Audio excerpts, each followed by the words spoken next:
आइए हम आज की आराधना शुरू करेंगे। अपनी आंखों को बंद करें, परमेश्वर पिता से हम दुआ चाहेंगे।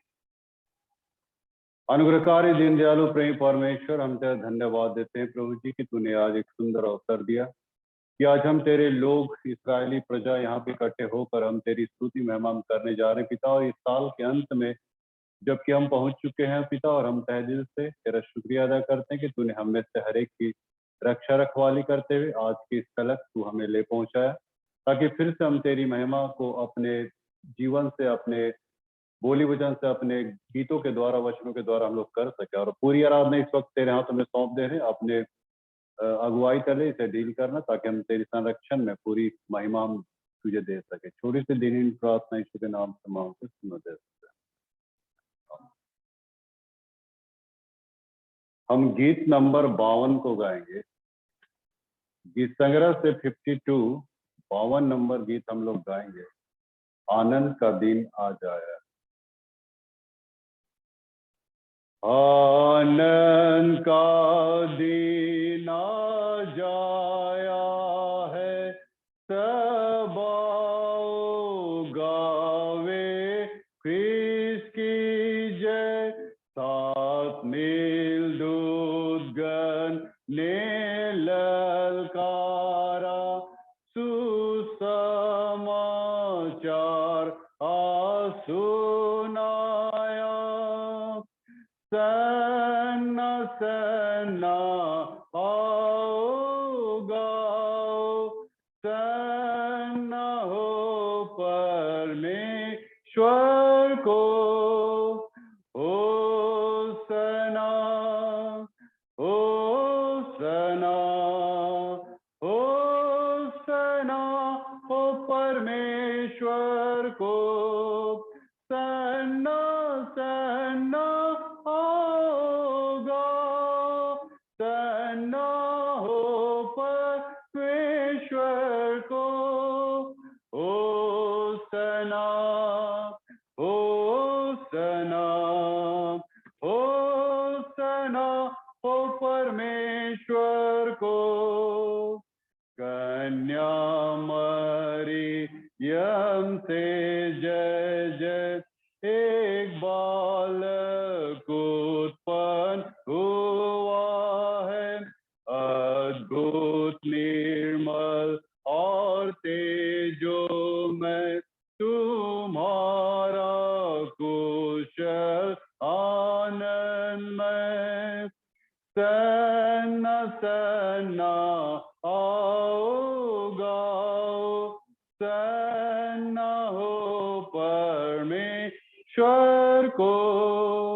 होसना होसना होसना हो परमेश्वर को।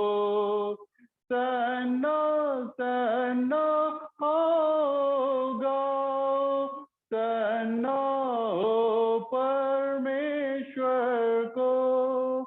होसना होसना होसना हो परमेश्वर को। तो ही ख्रिस्ती है हमारा ईश्वर कृपामय। वह आत्रान तुमको देवेगा, सब पापों से बचाएगा। सन्ना सन्ना आओ गाओ, सन्ना हो परमेश्वर को। होसना होसना होसना हो परमेश्वर को। सन्ना सन्ना आओ गाओ,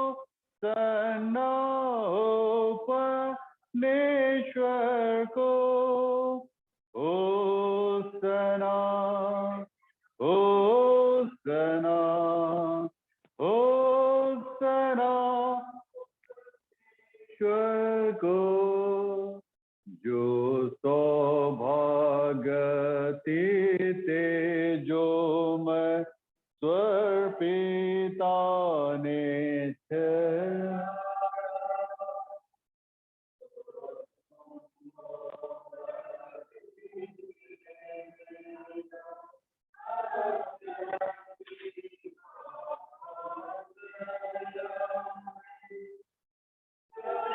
न सन्ना आओगा सन्ना हो परमेश्वर को होशना होशना होशना हो परमेश्वर को सन्ना सन्ना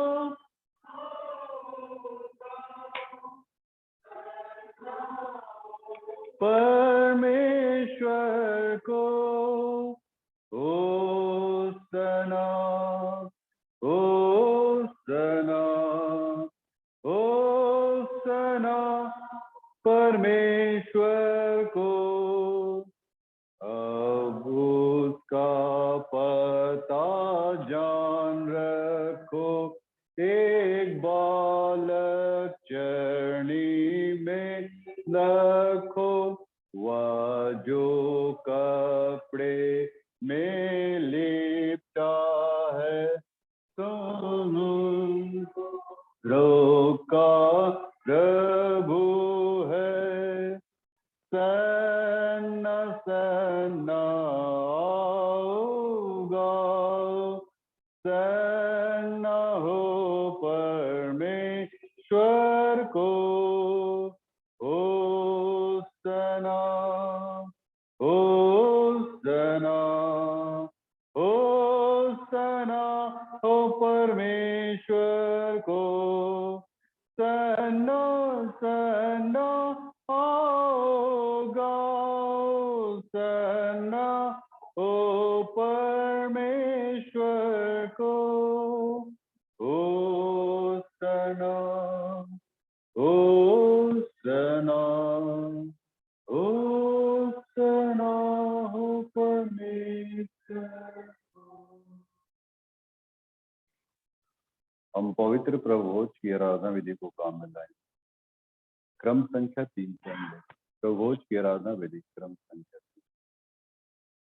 शास्त्र में आया है, मैं यहोवा के कारण अति आनंदित होऊंगा, मेरा प्राण परमेश्वर के कारण मगन रहेगा, क्योंकि उसने मुझे उद्धार का वस्त्र पहनाया और धर्म की चद्दर ऐसे उड़ा दी जैसे दूल्हा फूलों की माला से अपने आप को सजाता और दुल्हन अपने गहनों से अपना श्रृंगार करती।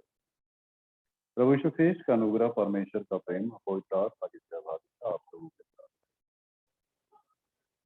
हम एक साथ इस खंड को हम लोग कहेंगे। हे सर्वशक्तिमान परमेश्वर, तेरे सन्मुख सबके हृदय खुले हैं, तू सबकी अभिलाषाओं को जानता है और तुझसे कोई भेद छिपा नहीं है। अपने पवित्र आत्मा के प्रेरणा से हमारे हृदय के विचारों को शुद्ध कर कि हम तुझसे पूर्ण रूप से प्रेम करें और योग से तेरे पवित्र नाम की स्तुति करें। हमारे से हम एक साथ मिलकर हम इसको हम कहेंगे। स्वर्ग में परमेश्वर की महिमा और पृथ्वी पर उसके लोगों को शांति। हे प्रभु परमेश्वर, स्वर्ग के राजा, सर्वशक्तिमान पिता परमेश्वर, हम तेरी आराधना करते, तुझको धन्यवाद देते और तेरी महिमा के कारण तेरी स्तुति करते हैं। हे प्रभु यीशु ख्रीस्त, परमेश्वर पिता के इकलौते पुत्र, हे प्रभु परमेश्वर, हे परमेश्वर के मेमने, तू जगत का पाप उठा ले जाता है, हम पर दया कर। तू पिता की दाहिनी ओर विराजमान है, हमारी प्रार्थना स्वीकार कर, क्योंकि केवल तू ही पवित्र है, तू ही प्रभु है, तू ही यीशु ख्रीस्त, पवित्र आत्मा के साथ परमेश्वर पिता की महिमा। मళ్ళీ बैठ जाए हम प्रार्थना। आइए हम परमेश्वर पिता को हम धन्यवाद दें हमारे इस बचाव के लिए, सुरक्षा के लिए और आज के दिन तक उसने हमें ले पहुंचा, इसके लिए हम तहे दिल से पूरी मंडली हम लोग धन्यवाद देंगे। हम अपने शीश को नवाएंगे और प्रार्थना करेंगे। अनुग्रहकारी परमेश्वर, एक बार फिर हम तेरे चरणों में आते हैं प्रभु, और तहे दिल से हम तेरा शुक्रिया अदा करते हैं कि तूने हम में से हर एक को बचाए रखा, बनाए रखा, और आज के दिन तक तूने हमें ले पहुंचाया प्रभु, जिसमें हमारी अपनी कोई कैपेबिलिटी या फिर कोई योग्यता या अपनी कोई अपने तरीके से किसी भी स्तर पे हम अपने जीवन को हम रख नहीं सकते, लेकिन तहे दिल से तेरा शुक्रिया अदा करते हैं कि इस कोविड-19 में होने के बावजूद भी तूने हमें से हर एक की सुरक्षा, रक्षा, रखवाली की, और हर एक प्रकार से तूने हमें हिफाजत में रखा, ताकि आज के इस साल के अंत में हम लोग आने पाते और इस दिन को भी हम देख नहीं पाते। बहुत सारे लोग इस दिन को कभी देख नहीं पाए, हमेशा के लिए सो गए, लेकिन हम इतने खुश नसीब हैं प्रभु कि आज हम तेरे चौखट पे आकर हम तुझे हम इबादत और महिमा तो दे पा रहे हैं पिता। और ये हमारे लिए फक्र का और घमंड का विषय है प्रभु कि आज भी हम तेरे कहलाए जाते हैं, और यही अपेक्षा करें कि आने वाले नए साल को भी हम लोग इसी रूप में तेरे हाथों हम लोग जी सकें। तेरी महिमा, तेरी इबादत, तेरी प्रशंसा हमेशा हमारे फोटो से, बोली वचन से, हमेशा हमारे सारे एक्टिविटीज से होने पाए, ये तुझसे गुजारिश करते हैं। हम तहे दिल से फिर तेरा शुक्रिया अदा करते हुए छोटी सी दीनी प्रार्थना यीशु के नाम से मांगते सुनो दे। इस वक्त हम लोग शास्त्र में से पाठ सुनेंगे। पहला पाठ पढ़ा जाए, उसके बाद दूसरे पाठ की ओर हम जाएंगे। किसका पारी है?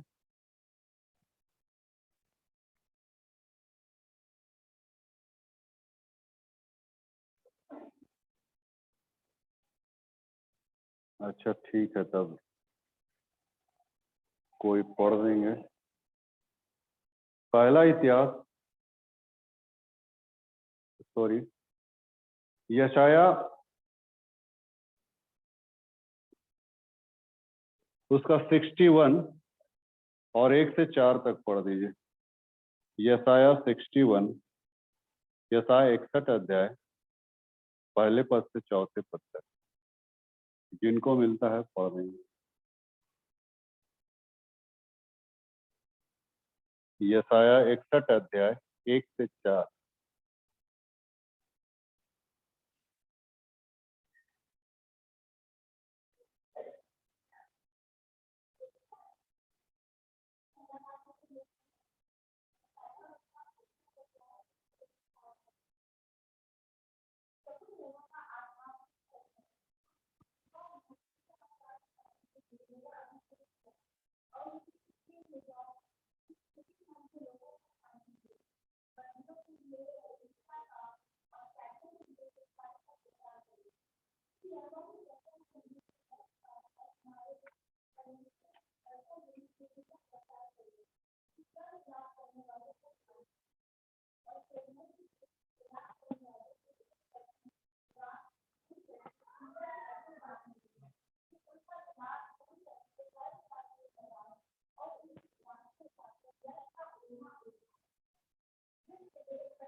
हम दूसरा पाठ इफिसी उसका 4 अध्याय के 17 से 24 तक हम लोग पढ़ेंगे।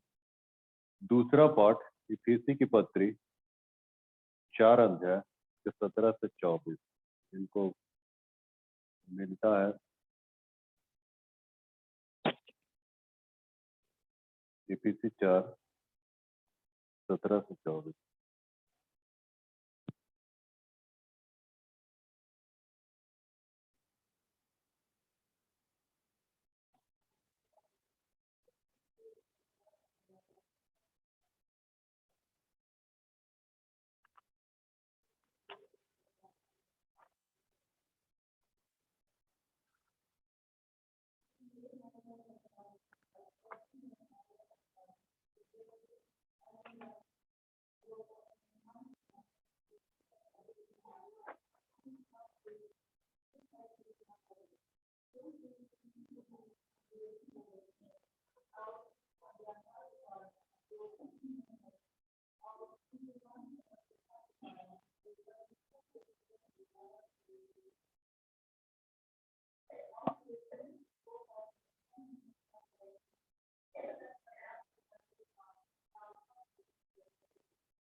परमेश्वर का धन्यवाद।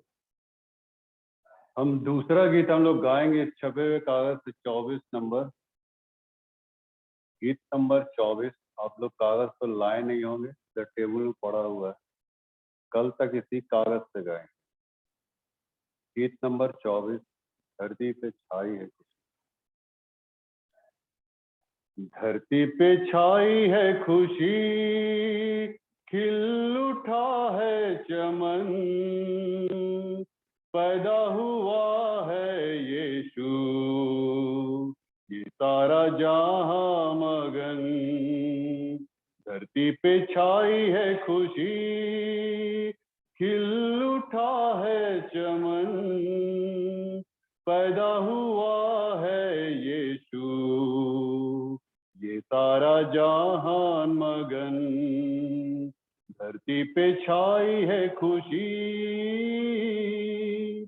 रोशनी बनकर यीशु अंधेरे जग में आया, अंधेरे जग में आकर जीवन और मुक्ति लाया। रोशनी बनकर यीशु अंधेरे जग में आया, अंधेरे जग में आकर जीवन और मुक्ति लाया। धरती पे छाई है खुशी, खिल उठा है चमन, पैदा हुआ है यीशु, ये सारा जहां मगन। धरती पे छाई है खुशी, पापी बचाने यीशु मनुष्य रूप धारण किया, मनुष्य रूप धारण करके चरणी में जन्म लिया। पापी बचाने यीशु मनुष्य रूप धारण किया, मनुष्य रूप धारण करके चरणी में जन्म लिया। धरती पे छाई है खुशी, खिल उठा है चमन, पैदा हुआ है यीशु, ये सारा जहां मगन। धरती पे छाई है खुशी।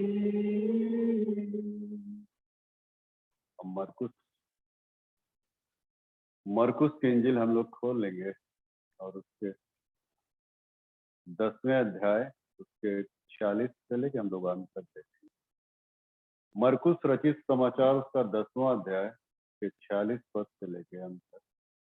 यहाँ पे ऐसा लिखा है, और वे यरीहो में आए, और जब वह और उसके चेले और एक बड़ी भीड़ यरीहो से निकलती थी, तो तिमाई का पुत्र बरतिमाई एक अंधा भिखारी सड़क के किनारे बैठा था। वह यह सुनकर कि यीशु नासरी है, पुकार पुकार कर कहने लगा कि हे दाऊद के संतान यीशु, मुझ पर दया कर। बहुतों ने उसे डांटा कि चुप रहे, पर वह और भी पुकारने लगा कि हे दाऊद के संतान मुझ पर दया कर। तब यीशु ने ठहर कर कहा, उसे बुलाओ। और लोगों ने उसे अंधे को बुलाकर उससे कहा, ढाढ़स बांध, उठ, वह तुझे बुलाता है। वो अपना कपड़ा फेंक कर शीघ्र उठा और यीशु के पास आया। इस पर यीशु ने उससे कहा, तू क्या चाहता कि मैं तेरे लिए करूं? अंधे ने उससे कहा, हे रब्बी, यह कि मैं देखने लगूं। यीशु ने उससे कहा, चला जा, तेरे विश्वास ने तुझे चंगा कर दिया है। और वह तुरंत देखने लगा और मार्ग में उसके पीछे हो गया। आइए प्रार्थना। प्रेम पिता, हम तेरे वचन की ओर इस वक्त जा रहे हैं, और जो कुछ भी तू आज साल के अंत में अपने वचन को हमारे बीच में प्रोड्यूस करना चाहता है, हमारे मन अंतकरण को खोलता है, तेरे वचन को अपने हृदय में आत्मसात कर। यीशु के नाम में हमको सुन कर मन लिखता है।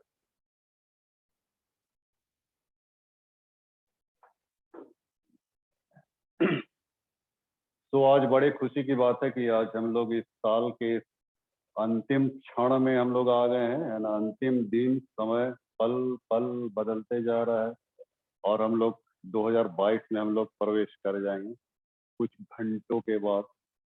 तो 20 और 21 को तो हम लोग को अलविदा कह देना पड़ेगा, है ना।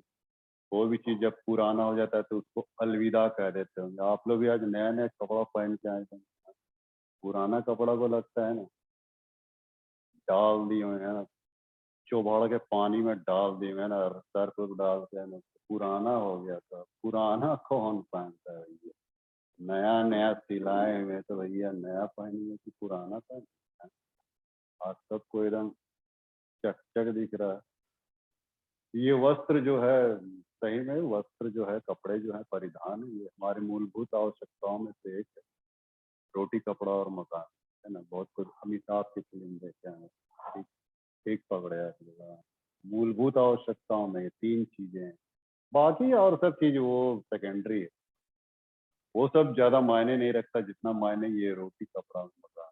ये तीन चीजें हमारे लिए बहुत जरूरी है। तो ये वस्त्र भी आज हमारे लिए बेहद आवश्यक है कि वस्त्र को हम लोग आज धारण किए हुए। अगर वस्त्र का प्रचलन ही नहीं होता, वस्त्र बनाता ही नहीं, बनता ही नहीं, तो फिर क्या होता है बाबा, सब इंटरनेशनल हालत में रहती नहीं। वस्त्र को बनाया गया है, जैसे जैसे मैंने ये शुरुआत होती चली गई, जैसे जैसे उसका मैंने इंसान को जैसे जैसे जरूरत का एहसास होने लगा, तो सबसे पहले वस्त्र को भी बनाया। और जैसे कि अदन की वाटिका में भी ये मैचिंग मैचिंग कहाँ से चला है मन, अदन की वाटिका से ही चली। मैचिंग का जो वहाँ पे जो ये प्रोडक्शन जो हुआ है, इंसान मैचिंग मैचिंग पहनेगा। अदन की वाटिका में दोनों एकदम हरा हरा पहन लेते, नहीं एकदम ग्रीन ग्रीन पहन लेते, मैचिंग मैचिंग में घूम रहे थे मियाँ बीवी। वहीं से मैचिंग मैचिंग चला है यहाँ तो सब लोग मैचिंग मैचिंग पहनते हैं। तो मित्रों, ये जो अदन की वाटिका में जिस वस्त्र की शुरुआत हुई है, और ये वस्त्र आज मैं फोकस वस्त्र पे ही कर रहा हूँ, इसीलिए इतना भूमिका मार रहा हूँ, है ना। अंधुआरी हम नहीं चलते हैं, अंधुआरी नहीं मारने लगते। वस्त्र के विषय में आज का जो है टाइटल है, तो वस्त्र के विषय में हम लोग देखने जा रहे हैं। और वाकई में ये वस्त्र जो उन्होंने सिला था अदन की वाटिका में, ये वस्त्र उसके लिए परमानेंट नहीं था, फिर सूखा। अंजीर के पत्ते का जो लंगोट उन्होंने बनाया था, फिर सूखा, फिर मुरझा गया, फिर गिरने लगा, फिर सिला, फिर ये, फिर वो, फिर माने वो परमानेंटली कुछ उसके पास, इंसान के पास वस्त्र नहीं था। लेकिन आज परमेश्वर हमें एक ऐसा वस्त्र देना चाहता है जो मित्रों परमानेंटली हो, है ना। हमेशा के लिए वो वस्त्र वो देना चाहता है। और आज के इस पैसेज में भी अगर आपने आपने देखा हो, इसको हमने पढ़ा अभी, तिमाई का पुत्र बरतिमाई जो यरीहो की सड़क पे बैठा हुआ था, और जब उसने सुना कि यीशु मसीह जा रहा है तो चिल्ला चिल्ला के कहने लगा, हे दाऊद के संतान, हे दाऊद के संतान, मुझ पर दया कर। और तब लोग, उसके विपरीत लोग उसको मतलब रोक रहे थे, आई चुप चुप चुप, हाँ बिल्कुल हल्ला नहीं करने का, है ना, अभी प्रभु जा रहे हैं। बहुत सारी बातें लोग ने उनको मतलब दरकिनार करने चाहे, लेकिन फिर भी वो चिल्लाता रहे, दाऊद के संतान है। और जब यीशु मसीह बोला उसको उठा के मेरे पास लाओ, उसको मेरे पास लाओ, सब लोग बोलते हैं कि ढाढ़स बांध, उठ, हुआ तुझे बुला रहा है। पब्लिक भी बड़ा चतुराई से काम है। शुरू में तो बॉडी एकदम गरियाया गरियाया, तो रुको रुको रुको, हाँ चिल्लाने की आवश्यकता नहीं थी, वो दाऊद के संतान चिल्ला रहे थे ना, तेना दुनिया भर पब्लिक उसके विरुद्ध में खड़ी हो गई। और अभी जब प्रभु बोला कि उठा के ले आओ उसको, तो ढाढ़स बांध, पब्लिक बोलता है ढाढ़स बांध, मुझे बुला रहा है, अच्छा। तुरंत इंसान गियर चेंज करते हैं, ढाढ़स बंद, अब उसको ढाढ़स बंधवा रहा है। तभी से तो आप पब्लिक ढाढ़स अपने लिए खुद रख रहा है, और अभी उस अंधे को कह रहा है कि ढाढ़स बांध, तुझे बुला रहा है।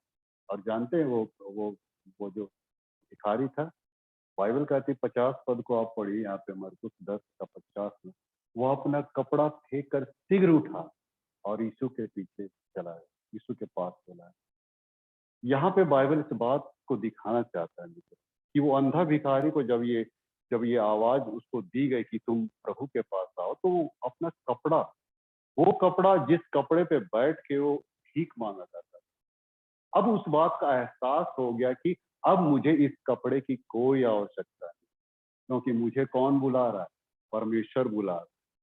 परमेश्वर बुला रहा, अब मुझे इस कपड़े की आवश्यकता नहीं, अब दूसरों के सामने मुझे हाथ फैलाने की आवश्यकता नहीं, क्योंकि परमेश्वर मुझे एक ऐसा वस्त्र देगा जो मेरे लिए हमेशा के लिए मतलब वो हो जाएगा। और वास्तव में उसको एक वस्त्र दिया। वस्त्र किस मायने में बताया जा रहा है? उसको आंखें दी गई, आंखें दी गई ताकि वो उस परमेश्वर, सर्वशक्तिमान परमेश्वर को देख पाए। ये वस्त्र जो सिला हुआ है ना, ये वस्त्र बिल्कुल अदृश्य रूप में, अदृश्य रूप में परमेश्वर अपने वस्त्र को हम में से हर एक के जीवन में पहनाना चाहता है। एक ऐसा वस्त्र जो उसकी पवित्रता और धार्मिकता में सृजित है। जी हाँ मित्रों, ये वस्त्र, ये वस्त्र वो वस्त्र नहीं था जो अदन की वाटिका में। ये वस्त्र वो वस्त्र नहीं है जो हमारे धर्म कर्म के द्वारा उस वस्त्र को हम लोग बनाने का प्रयत्न करते हैं। आज हर इंसान देखिए अपने वस्त्र को बना के, धर्म कर्म करके अपने पापीपन को ढांपने का प्रयास कर रहे हैं। अंजीर के पत्ते को किस रूप में दिखाया जा रहा है? वो अंजीर का पत्ता जिसको लंगोट बना के लोगों ने पहना था, आदम हवा ने पहना था, वो अंजीर का पत्ता इंसान के धर्म कर्म को दिखाता है। माने इंसान अपने धर्म कर्म के द्वारा उस नंगेपन और पापीपन को ढांपने का प्रयास करता है। लेकिन फिर भी हमारे गुनाह, फिर भी हमारे जो पाप है वो फिर भी उजागर हो जाते हैं। क्यों उजागर हो जा रहे? क्योंकि वो परमानेंटली नहीं है। उस वस्त्र से कभी भी हम अपने आप को हम ढांप नहीं पाएंगे मित्रों, कभी भी। इसीलिए तो बाइबल कहती है उत्पत्ति 3 अध्याय के 21 पद में कि वहां पे परमेश्वर ने एक मेमने का बलिदान और चमड़े का अंगरखा बना के आदम हवा को पहना। एक ऐसा वस्त्र परमेश्वर वहां पे दे रहा था जो परमानेंटली था। आदम हवा का परमानेंटली नहीं था, वो टेम्पोररी वे में उसको बनाया गया था। लेकिन तुरंत परमेश्वर वहां एक तो मेमने का बलिदान और उसके चमड़े को पर आदम हवा के अंदर में पहना, उसके शरीर में धारण करवा। वो चमड़ा, वो बलिदान, वो प्रभु यीशु मसीह की ओर इंडिकेट कर रहा था। अदन की बात है, एक समय परमेश्वर और एक मेमने का बलिदान देगा, सारे मानव जाति के नंगेपन को, पापीपन को ढांप देगा। इसी बात का इंडिकेशन अदन की वाटिका में परमेश्वर ने दे दिया था कि मैं तुम्हारे लिए एक ऐसा वस्त्र बनाऊं।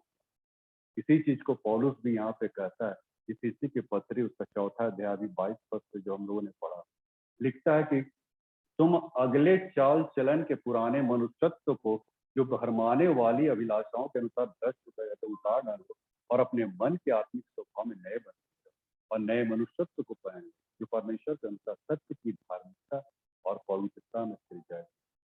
यहाँ पे बाइबल 2 मनुष्यत्व के विषय में बात कर, बाइबल 2 मनुष्यत्व, एक पुराना मनुष्यत्व और एक नया मनुष्यत्व।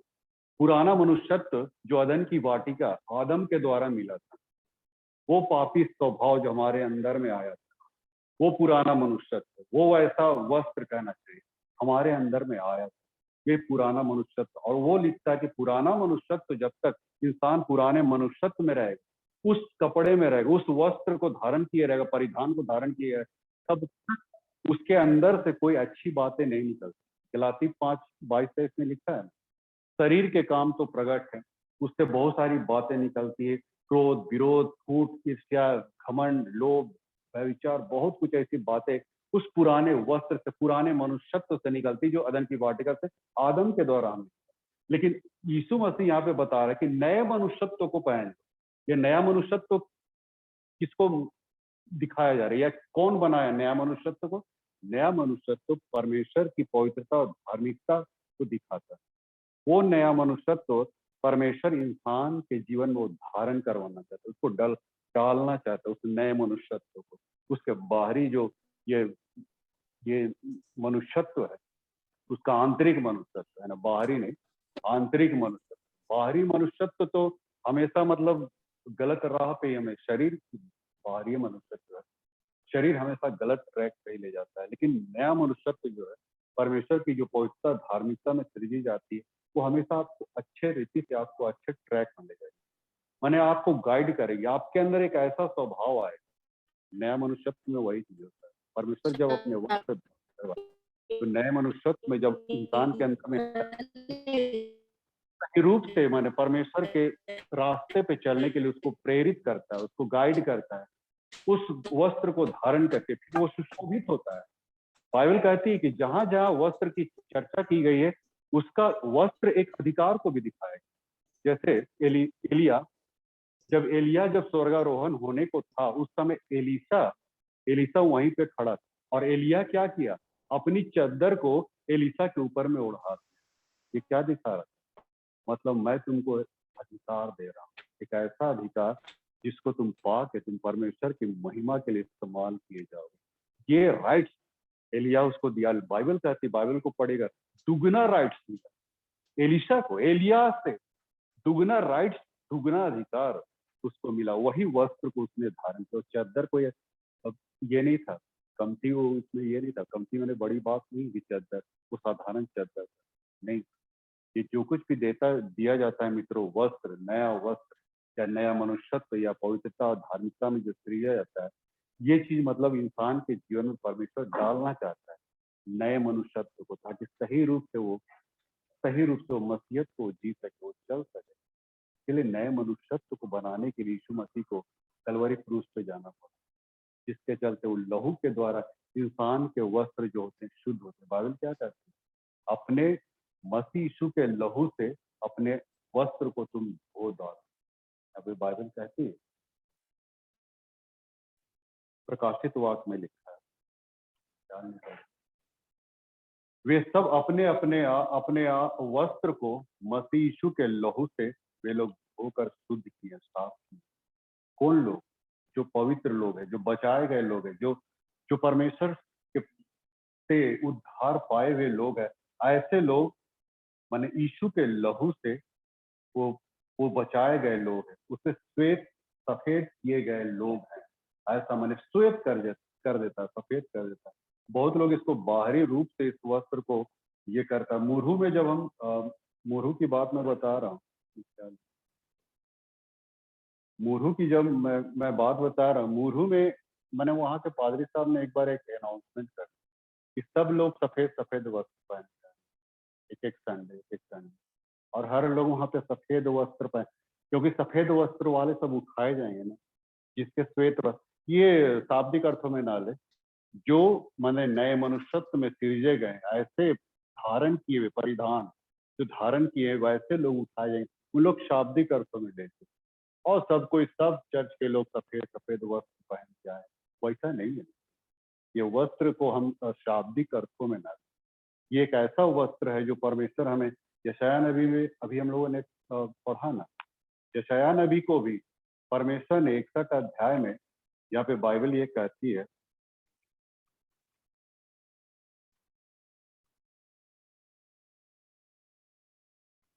यशाया 61 में अभी हम लोगों ने देखा, यशाया नबी को भी परमेश्वर ने उद्धार के वस्त्र पहना है। क्या क्या लिखता है तीसरे पद में, यशाया 61 का 3 में, और सियोन के विलाप करने वालों के सिर पर की राख दूर करके सुंदर पगड़ी बांध दो, तो उनका विलाप दूर करके हर्ष का तेल लगाओ और उनकी उदासी हटाकर यश का ओढ़ना ओढ़ाओ। यश देना चाहता है, एक ऐसा तेज, ऐसा एक आपको अधिकार जो मतलब ओढ़ाना चाहता। और 10वें पद में भी लिखता कि उसने मुझे उद्धार का वस्त्र पहना, यशाया ने भी बोला, उसने मुझे उद्धार का वस्त्र पहनाया और धर्म की चद्दर उड़ा दी। ये मतलब परमेश्वर हर एक लोगों को जो पवित्र किए जाते हैं उनको परमेश्वर ऐसे वस्त्र देता है।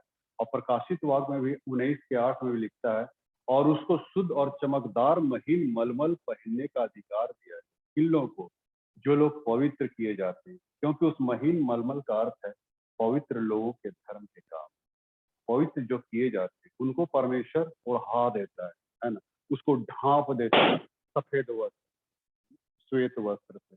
मानो वो लहू से छिड़का हुआ वस्त्र होता है, उसको माने उसके गुनाह धो दिए जाते हैं, साफ कर दिए जाते हैं, सारे पाप मिटा दिए जाते हैं। उनका वस्त्र क्या हो जाता है, सफेद हो जाता है। उनका मनुष्यत्व क्या हो जाता है, श्वेत हो जाता है, बिल्कुल पाक साफ हो जाता है ना। इस रूप में परमेश्वर हमको फिर से करना चाहता है। परमेश्वर ने कहा था ना अदन की वाटिका में, आओ हम मनुष्य को अपनी समानता में बनाए। ये उतना ही सत्य है जो उस दिन अदन की वाटिका में कहा गया। आज ही परमेश्वर मनुष्य को अपनी समानता में करता है, अपने स्वरूप में, अपने आचरण, अपनी पवित्रता, अपनी धार्मिकता को इंसान के अंदर में सलाम करना चाह रहा है। जो मैंने ये चीजें जो हमने खो दिया था अदन की वाटिका में, फिर से परमेश्वर अपनी पवित्रता और धार्मिकता को प्लान करना चाहता है। इंसान के अंदर। और ये जब इंसान जब पहनता है तो बिल्कुल सफेद और श्वेत, बिल्कुल मरे डेजलिंग करे। और आज बहुत सारे लोग भी पहनते हैं, बशर्ते कि हम उसको ग्रहण करें, प्रभु को ग्रहण करें। यीशु मसीह को ग्रहण करने के बिना हम नहीं, कुछ नहीं हो सकता है। ये सफेद वस्त्र की जो चर्चा यहाँ पे जगह जगह पे की गई है, ये सफेद वस्त्र हमारे लिए बहुत ही, और आप पाइएगा तो एक और यहोशू महायाजक के विषय में बताया गया है। जकरिया 3 अध्याय में आप पढ़िए, यहोशू महायाजक महायाजक भी गंदे वस्त्र पहना हुआ था और बगल में उसका एक शैतान खड़ा था। शैतान ठीक यहोशू महायाजक के बगल में खड़ा था और उस पर दोष लगा रहा था, उसके गुनाहों और पापों और दुनिया भर का उसके ऊपर में दोष लगा रहा था। लेकिन वहां पे जब दूत प्रकट हुआ और तब परमेश्वर ने दूत से कहा कि इस यहोशू महायाजक को सफेद वस्त्र पहना, उनके वस्त्र को उतारो और धर्म के वस्त्र उसको पहना। और यहोशू महायाजक उसको सफेद वस्त्र धारण किया गया। वो दूतों ने कहा उन मनुष्यों से जो वहां आजू बाजू खड़े थे। अतः वे लोग उस सफेद वस्त्र को यहोशू महायाजक के ऊपर में पहना। ये राइट्स होता है जो परमेश्वर इंसान के अंदर में डालता है, देता है। और तब वो मतलब इंसान सही रूप में परमेश्वर के काम के लिए, वो महायाजक था यहोशू महायाजक, उनको उनके अधर्म को भी दूर किया वहां और एक नया वस्त्र को उसको धारण किया। तो ये वस्त्र जो हमारे जीवन में जो भी आता है मित्रों, इस वस्त्र को हम लोग देखें और कलंकित ना करें। यहूदा की पत्री 23 पद में लिखता है, तुम उस वस्त्र से भी घृणा करो जो वस्त्र तुमको कलंकित करते हैं। ऐसा लिख दिया है। मानो वस्त्र के द्वारा भी हमारा शरीर कलंकित हो जाता है, हमारी देह कलंकित हो जाती है। उस वस्त्र के द्वारा जो पुराने मनुष्यत्व में सिर जाते हैं, उस वस्त्र के द्वारा कलंकित हो, तो वैसे वो वस्त्र को तुम उतार कर उस अंधे के समान उठा के फेंक दिया उस वस्त्र। बोला अब हमको इसका कोई काम नहीं, क्योंकि हमको प्रभु मिल गया। तो प्रभु को मिल जाने के बाद उसके बाद इंसान के जीवन में नए वस्त्रों और ये वो वस्त्रों को उन सब का कोई मायने नहीं रह जाता। फिर वो मतलब ऐसा जिंदगी जीता है जो हमेशा नए मनुष्यत्व में जो सिरजा जाता है। इसलिए तो बाइबल कहती है कि ना तुम नए मनुष्यत्व में जो सिरजा गया, ये पहला पत्र 3 अध्याय में वहां पे क्या लिखता है?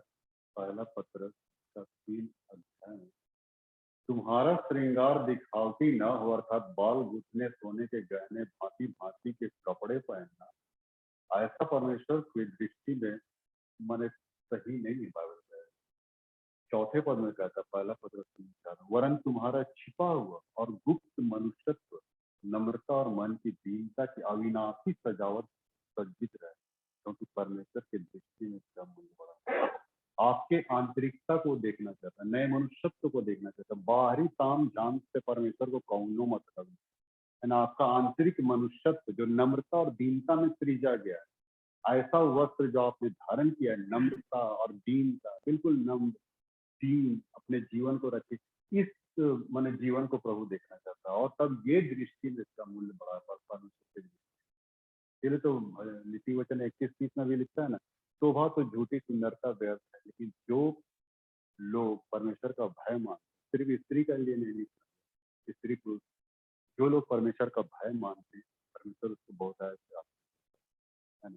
शोभा सुंदरता तो झूठी, शोभा व्यर्थ है। ये सारी बातें जो बाहरी चीजें हैं, वो बाहर बाह्य मनुष्य तो पुराना मनुष्य, इसमें अब हम लोग नहीं चलेंगे। तो अब हम लोग कल नए साल में आ रहे हैं, तो कल नए साल में प्रवेश करें, पुराने वस्त्र अवश्य हम लोग फेंक देंगे। ये शाब्दिक अर्थों में ना, पुराने चाल चलन, पुराने पुराने जितनी भी बातें हैं सबको अब पीछे छोड़ दीजिए। अब हम लोग नए इसमें आ रहे हैं, नए साल में आ रहे हैं, तो परमेश्वर हम लोग को एक नया एक वस्त्र पहनाना चाहता है। और उस वस्त्र के तहत आप मतलब सही रूप से अगर आप चलिएगा, उस वस्त्र को पहन के प्रभु को पहन लीजिए। बाइबल कहती है प्रभु को पहन लो। पहनने का क्या मतलब है? उसको अडॉप्ट कर लो, उसको अपने जीवन में ग्रहण कर लो। उसके बाद फिर आपका जीवन सही रूप से उसकी गाइडेंस होगा। एक कहानी मुझे पुस्तक में पढ़ रहा था, एक किताब में कहानी, एक कवि जो था, वो कवि काफी, उसका नाम था और अपने राज्य में उसकी अच्छी मतलब वो पहचान थी और अच्छा मतलब वो मैंने बोलता था कविता। तो राजा के कान में बात पड़ी, तो राजा ने कहा कि भाई इस कवि को बुलाते हैं और हम भी मतलब इसका कविता हम लोग सुनेंगे, तो कवि के पास वो निमंत्रण भेज दिया और तब कवि जो निमंत्रण उसको मिला तब अपने दोस्तों को दिखाया कि राजा हमको बुलाया कविता सुनने के लिए, शायरी सुनने के लिए। तो दोस्तों ने उन लोग को उसको राय दी, भाई भाई साहब आप ऐसे वस्त्र में जाइएगा तो थोड़ा सा ठीक नहीं लगेगा, आप कुछ नया वस्त्र आप पहन लीजिए, कहीं खरीदिए दुकान से और नए वस्त्र धारण कीजिए और तब राजा के दरबार में जाइए। तो ये व्यक्ति थोड़ा खुददार था, बोला बस वो नया वस्त्र, अरे हम हैं, बस वस्त्र से क्या लेना देना पर, हाँ राजा हमको वस्त्र से यही करेगा वैसा थोड़ी है। अरे नया वस्त्र पहन लेंगे तो हम बदल तो नहीं जाएंगे, हम तो वही रहेंगे। तो दोस्त लोग काफी समझा कि भैया नया वस्त्र पहन के जाओ दरबार में, नहीं मान, वो ऐसे ही चला। अब राजा के महल के बाहर जब गेट के पास पहुंचे तो दरवान रोक ली, तो फटा पुराना महिला चेहरा देख के दरवान ने दिया उसको रोक, उसको अंदर घुसने नहीं दे रहा है। अब कवि बोल रहा है कि हमको राजा बुलाया, कविता सुनानी उसको। अरे हाँ बहुत लोग बोलता है सबका, बहुत लोग आके बोलता है राजा से मिलना है मिलना है, और उसको मैंने फिर दरिया फरिया के भेज लो, हो गया इसका। उसको याद है कि दोस्तों लोग ठीक है बोला था, नया कपड़ा पहन के जाओ भैया, परिधान पहन के जाओ। तब गया फिर उसके घर, फिर उसने एक तो परिधान मैंने खरीदा दुकान से, एक नया शेरवानी, और उसके बाद तुरंत पगड़ी पहन के पूरा जूता वाला खड़ाऊ टाइप का जूता और तब उसके बाद गया गेट जगह, वही गेट देखा कि वही दरवान, और दरवान को देखा तो दरवान एकदम ऐसे ही कर रहा है। हाँ, मैंने उसको सलाम ठोक रहा है, यूं यूं करके, वो आदमी कभी देख रहा है कि दरवान हमको पहचान नहीं पा रहा, इसीलिए ठोक रहा है। और ठोक इसलिए नहीं रहा कि हमको ठोक रहा है, ठोक रहा है हमारे कपड़े को ठोक रहा है ना, कपड़े को ठोक रहा है। इसीलिए वो समझ गया कि ये दरवान हमको पहचान नहीं पाया, ताकि उसको दरवान को देखने का फुर्सत है कहाँ है। इंसान आजकल इंसान को थोड़ी देखता है, उसके वस्त्र को देखता है। इंसान कौन कैसा है क्या है उसको उससे कोई मतलब नहीं, इंसान हमेशा वस्त्रों को देखता है, कपड़ों को देखता है। वो भी दरवान कपड़े ही को देखा, इसलिए पहचान नहीं पाया उसको। बाजार पूरा एकदम ये किया, उसको फिर अंदर ले गया है ना, बजाय आपका उसको अंदर ले गया, वहाँ कविता सुनाया सुनाया। फिर जब भोज के लिए जब बैठा कवि साहब और राजा साहब, जब भोज के लिए बैठा तो खाना खाया खाया खाया ऊपर से अपना कपड़ों को भी खिला रहा है, ले हाँ पॉकेटों में ठूस रहा है। और ये हो राजा को बड़ा विचित्र लगा, भाई ये कवि साहब जो है तो मैंने कपड़ों को क्यों ये कर रहे हैं। तो राजा ने जानना चाहा कि क्यों आप ऐसा क्यों कर रहे हैं, आप अपने कपड़ों को ये कर रहे हैं। और कवि बोला ले खा ऐसे कर, ले हाँ ऐसे कर हाँ, सब जगह एकदम ये कर रहा है हाँ। तो राजा को बड़ा आश्चर्य, तो राजा ने पूछा उसको, तो वो कवि बोला कि भैया भैया नहीं मतलब जहाँ पर ना मुझे निमंत्रण कहाँ मिला था, वो तो मेरे कपड़ों को निमंत्रण मिला था, मैं तो मैं नहीं हूँ, मेरे कपड़ों को निमंत्रण मिला था जिस कपड़े लोग यहाँ पे आए, इसलिए मैं कपड़े को मैं रेस्पेक्ट दे रहा हूँ, आदर दे रहा हूँ, खिला रहा हूँ ऐसे कर करके पूरा। और तो उसका पूरा राम कहानी बता दी। तो वही कहने का मतलब मित्रों, कई बार हम मतलब इंसान को कपड़ों से पहचानते हैं, लेकिन नहीं मित्रों, इंसान कपड़ों से नहीं पहचाना जाता है, उसके आचरण और व्यवहार से पहचाना जाता है।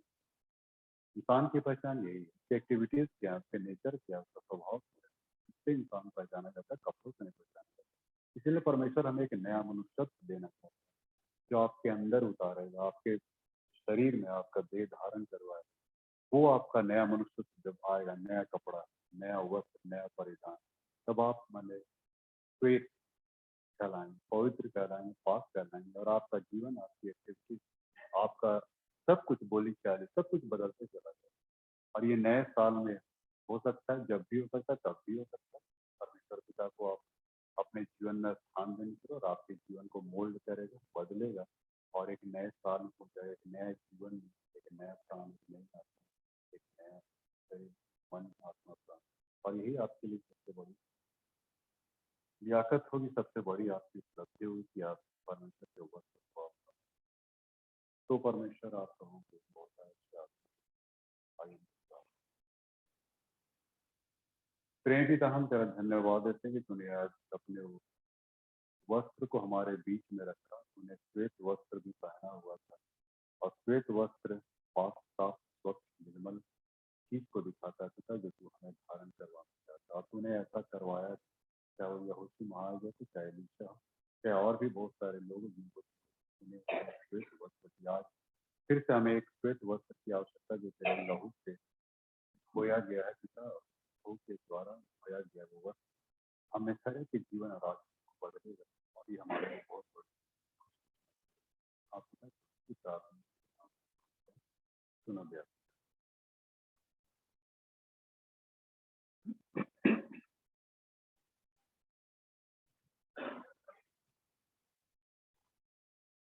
हम लोग नीकिया के विश्वास वचन का इंकार हम लोग एक साथ करते हैं।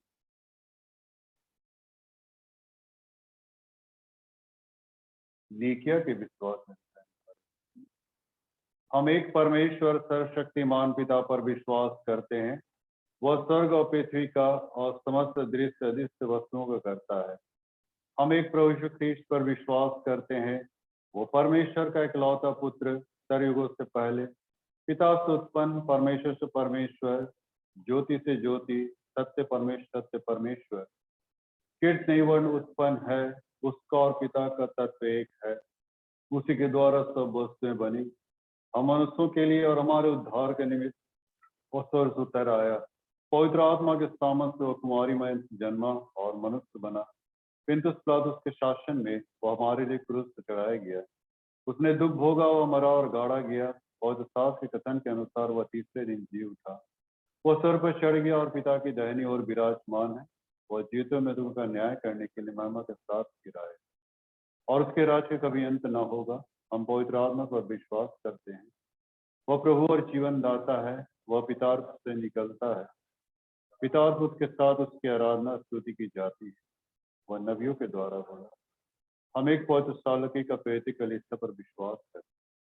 हम पापों की क्षमा के लिए बपतिस्मा को मानते हैं।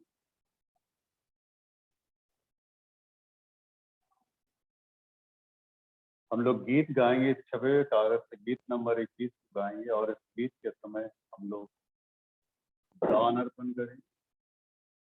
सुपर डुपर हिट सॉन्ग है इस साल का। हम लोग उस गीत को हम लोग गाएंगे। गीत नंबर 21।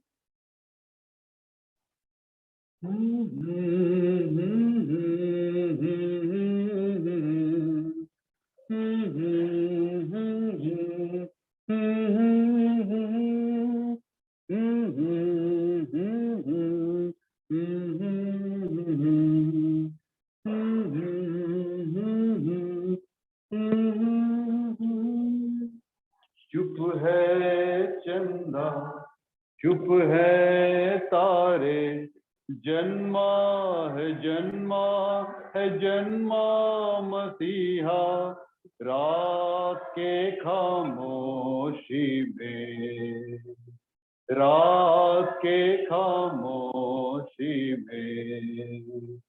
चुप है चंदा, चुप है तारे, जन्मा है जन्मा मसीहा, रात के खामोशी में, रात के खामोशी में। कैसे वो जननी, कैसी वो रातें, सोया था सारा जमाना। बैतलहम में आया मसीहा, लेके खुशी का खजाना। रात के खामोशी में, रात के खामोशी में। चुप है चंदा, चुप है तारे, जन्मा है जन्मा मसीहा,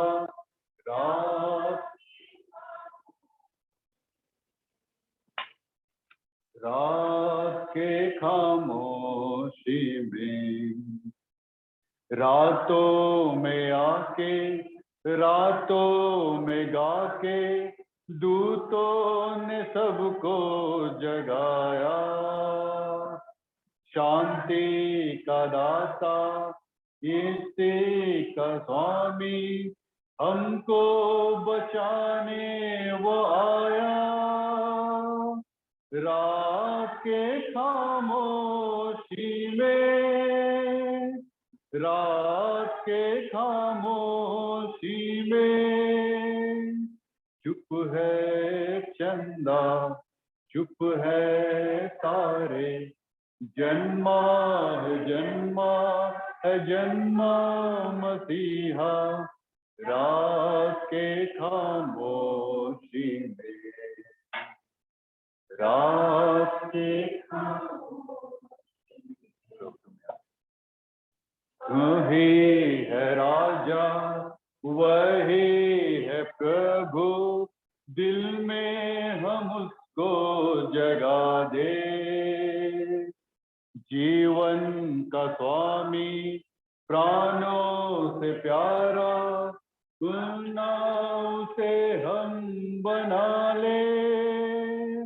रात के खामोशी में, रात के खामोशी में, चुप है चंदा, चुप है तारे, जन्मा है जन्मा मसीहा, रात के खामोशी में, रात के खामोशी में।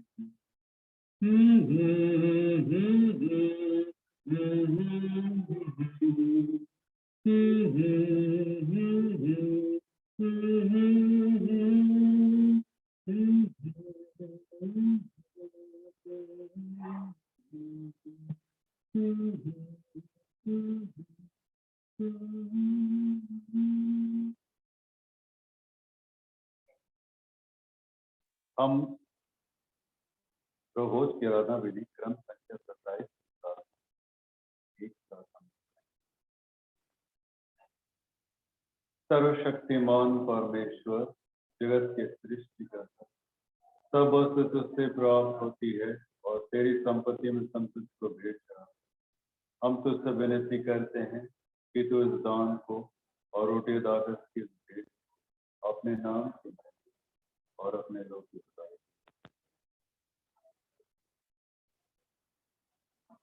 प्रभु यहाँ उपस्थित है, अपने मन स्वर्ग की ओर उठाओ। हम प्रभु अपने परमेश्वर को धन्यवाद। मॉडलिंग